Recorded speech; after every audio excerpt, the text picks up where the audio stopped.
Visão Geral. Oferecimento Ômega Academia. Um jeito saudável de viver a vida.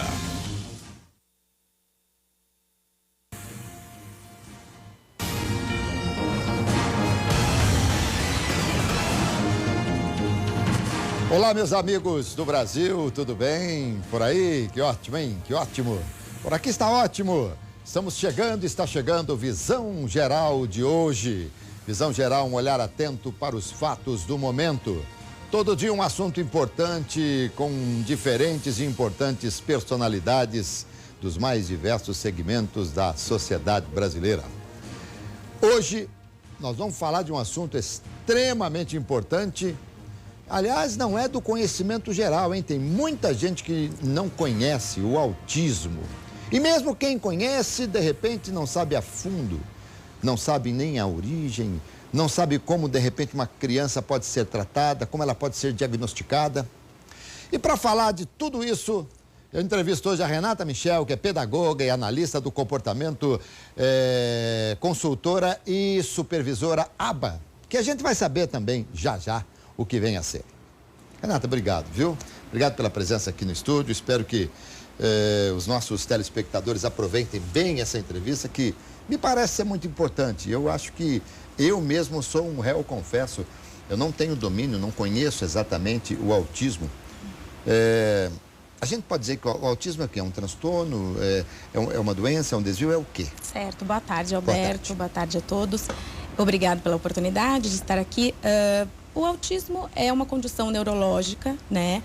A gente não descreve como uma doença, tá? Mas é uma condição neurológica inata. Ou seja, a criança nasce, o indivíduo nasce com autismo, ninguém se torna autista e ninguém deixa de ser autista. É uma condição inata e genética.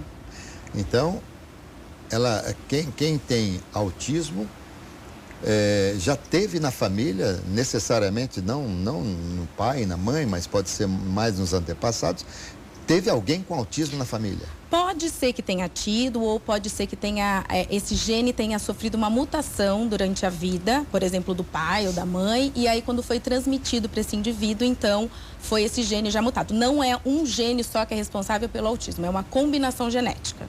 Muito bem. Aliás, Renata, tem uma coisa assim, eu costumo falar, ou falava muito quando ainda narrando futebol, uso ainda nos programas de esporte que eu apresento. Às vezes a gente fala assim, aconteceu uma tragédia, o time perdeu. Que tragédia? O time perdeu não é tragédia nenhuma. Tragédia é o que acontece aí na faixa de Gaza, tanta tragédia que tem no mundo, não é verdade? E às vezes, em relação ao autismo, a gente usa, acho que até inadvertidamente, acho que de hoje em diante eu jamais vou usar, né? Porque às vezes quando tem uma pessoa que ela é muito introspectiva, ela é muito ela própria, e de repente a gente fala, fulano parece um autista, mas fala sem o conhecimento de causa, né? Porque o autismo deve ser, para a família também, um drama, não é? É muito complicado, ainda mais no momento em que a família recebe esse diagnóstico, até porque foi o que você disse, tem uma falta de conhecimento ainda, né? As pessoas acham que o autista é só aquele autista clássico, que apresenta muitas estereotipias, que normalmente não tem uma comunicação, que tem esse isolamento social, e o que não é verdade, né? A gente tem muitos autistas que não têm essas características que eu falei, tem outras, entretanto, e mesmo assim são diagnosticados como tal. Muito bem, meus amigos, eu vou falar um pouquinho da Renata aqui. A Renata é pedagoga, consultora e supervisora ABA, que vai dizer na sequência o que vem a ser a ABA, Análise do Comportamento Aplicada. Ela é especialista em neuropsicologia e analista do comportamento aplicado ao autismo do grupo Conduzir, grupo que é de Campinas, por sinal, não é?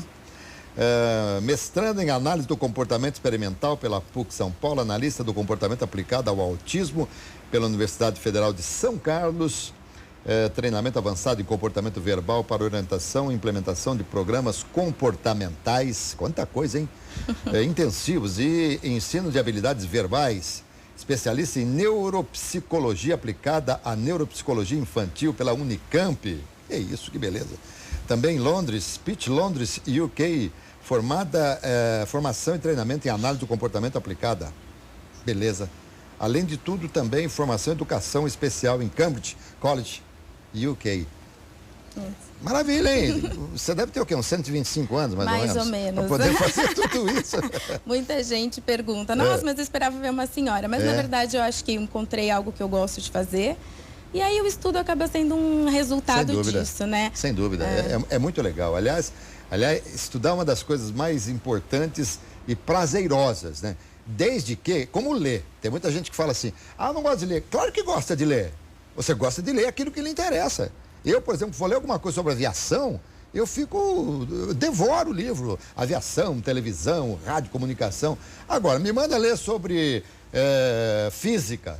Aí já não tenho, assim, né, muito interesse. Mas vamos lá. Se você quiser fazer alguma pergunta aqui para Renata sobre autismo, fique à vontade, você de qualquer lugar do Brasil. Nosso WhatsApp é o 999183131. Caso você esteja fora da área 19, é só você colocar o 19 na frente. Primeiro, o que vem a ser ABA? ABA é a sigla inglesa, a gente não traduziu, então é Applied Behavior Analysis, que significa análise do comportamento aplicada, né? Tá. Então, a aplicação de uma ciência chamada análise do comportamento, que originalmente veio de outros países, começou um pouco com outras nomenclaturas, modificação de comportamento na África do Sul, na Inglaterra e depois nos Estados Unidos.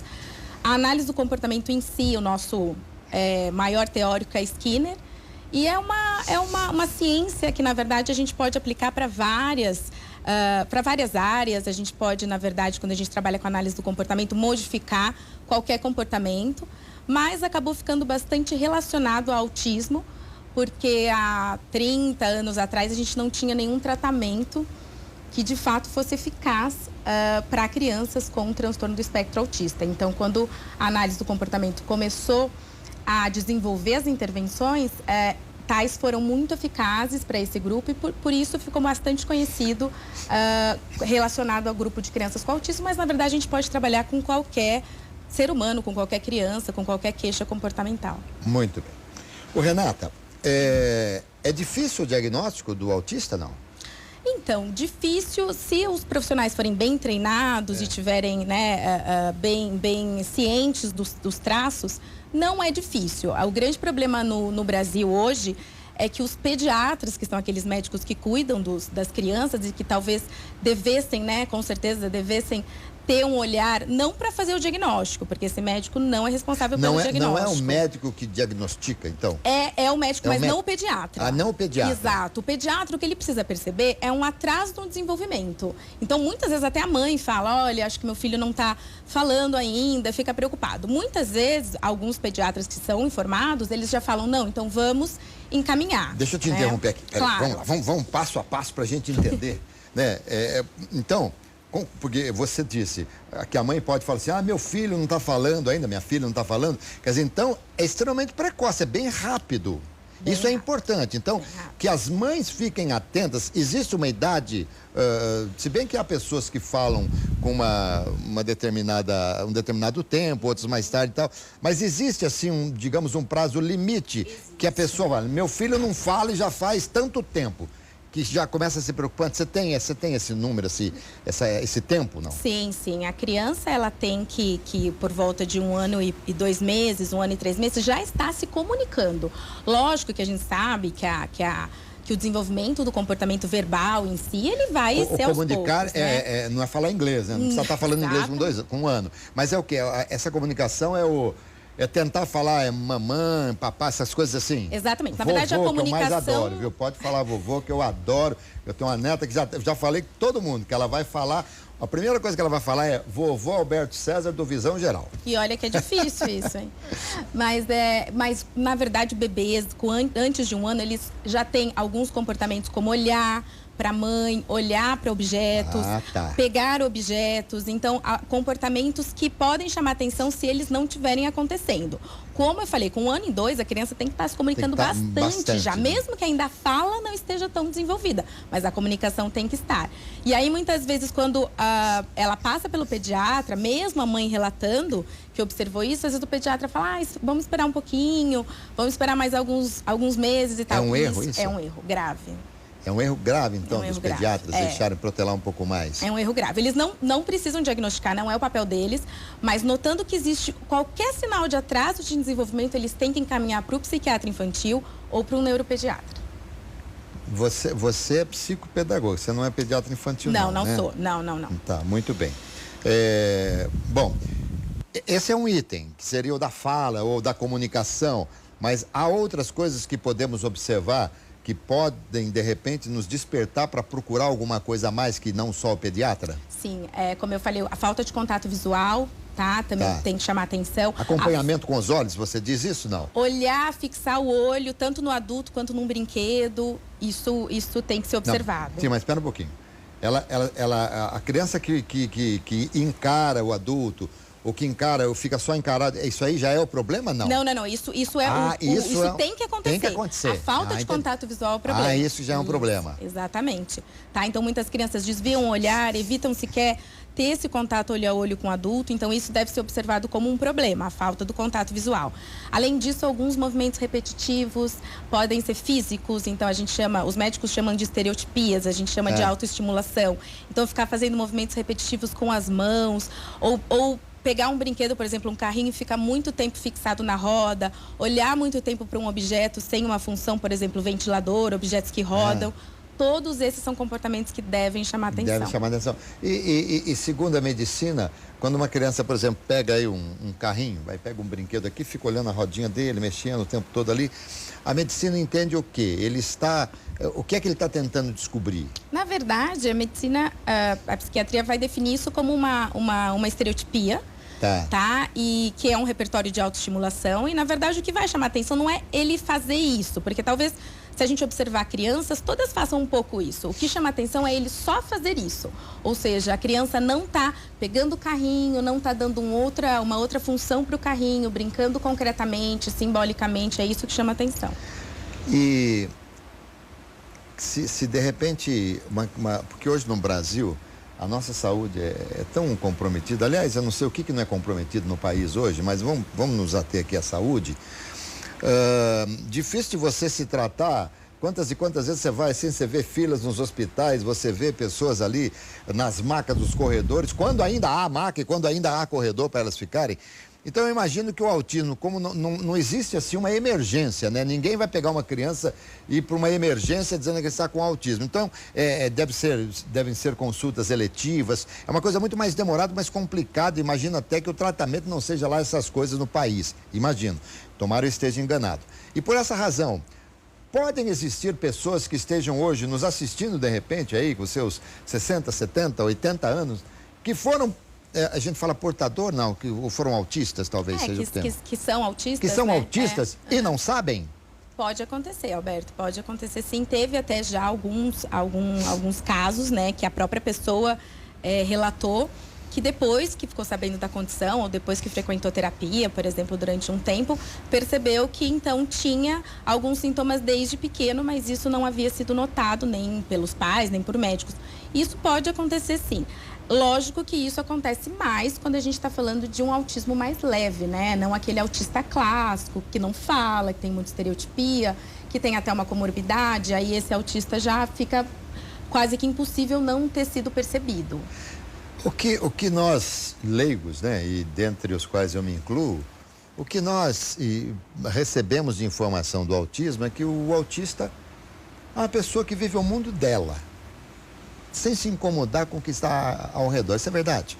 Isso não necessariamente é verdade, né? O autismo, ele é um espectro. Quando a gente fala de espectro, a gente está falando de várias características que podem estar mais ou menos presentes nos indivíduos. Então, não necessariamente um autista, ele vai ter sempre estereotipia em grau muito elevado. Ele pode ter ou pode não ter. Ele não necessariamente não vai ter contato visual, né? Então, existem algumas características que vão definir, lógico, até porque senão a gente não teria como ter um diagnóstico, mas isso pode variar muito de um indivíduo para o outro. Nós vimos ali uma foto, né, dando a impressão de uma criança tentando escrever alguma coisa e também vimos ali, não sei se seria a mãe, seria a professora. Quando uma criança vai para a escola, portadora ou com autismo, normalmente a mãe e os pais já sabem, porque a não ser que entre na escola aí com 6 meses por conta de trabalho de mãe e pai, mas se entrar em condições normais, até 2 anos, 2 anos vai para a escolinha, alguma coisa, já vai normalmente com esse diagnóstico de autismo. As escolas são refratárias em receber alunos com autismo? Elas têm alguma coisa? Porque, segundo a Constituição, todos têm que abrir as portas. Mas como é que é na prática? A teoria é uma coisa, a prática é outra. Como é que é na prática? Na prática, a gente percebe, nem sempre os pais sabem que a criança é autista, né? Depende do quão ela estiver apresentando essas características típicas do diagnóstico. Mas, mesmo que os pais não saibam, a escola consegue, depois de um certo tempo, perceber, né? Lógico, porque a escola é um ambiente onde constantemente a criança está com outras da idade dela, né? Então, o professor consegue notar os atrasos de desenvolvimento. Às vezes, inclusive, é o professor que nota primeiro. Isso é interessante. Esqueci de perguntar, às vezes a escola é que comunica o pai de uma anomalia, de repente. Exatamente. E, inclusive, isso é uma questão que a escola fica muito em dúvida, né? Como eu falo, como eu passo essa informação? Às vezes é uma família que só tem um filho, não tem muitos parentes próximos com filhos da mesma idade, então é lá na escola que fica claro esse atraso. Mas a inclusão, como você perguntou, Alberto, ainda é algo distante para a gente. Quer dizer, as escolas têm tentado se preparar melhor, pensando em escolas particulares, elas têm ido em busca, porque elas percebem que hoje é uma realidade, né? Renata, e as famílias aceitam, claro que com resignação, mas assim... Mas eu acho que a partir desse momento essa criança necessita muito mais de amor, né, da família. Precisa de compreensão. Eu acho que a aceitação, a gente sempre tenta explicar para os pais o que seria aceitação, né? Aceitar não significa você falar é assim que vai ser, então eu não preciso fazer nada e ficar numa condição até mesmo depressiva. Não. Aceitar significa eu fui atrás e eu tive a informação. E aí você vai em busca do que é melhor para a criança. Então, mas a gente ainda tem, sim, tem. Inclusive, em parte, eu acho que isso é culpa de alguns profissionais que prometem curas que não existem. Isso é muito grave. O seu trabalho talvez deva ser mais efetivo com os pais do que propriamente com a criança, né? Tem que ser os dois, né? Porque se a gente muda a criança e não muda o ambiente, exato. Mas então, a sua participação junto à família realmente é muito importante. É fundamental. Meus amigos, estou entrevistando aqui a Renata Michel, que é pedagoga. Estamos falando sobre autismo. Assim como eu já descobri muita coisa que eu não sabia, imagino que vocês também. Fiquem à vontade, caso queiram fazer perguntas aqui para a Renata Michel, tá bom? A gente volta já já. Nosso WhatsApp está aí no rodapé do vídeo. A gente volta já já com a entrevista aqui no Visão Geral.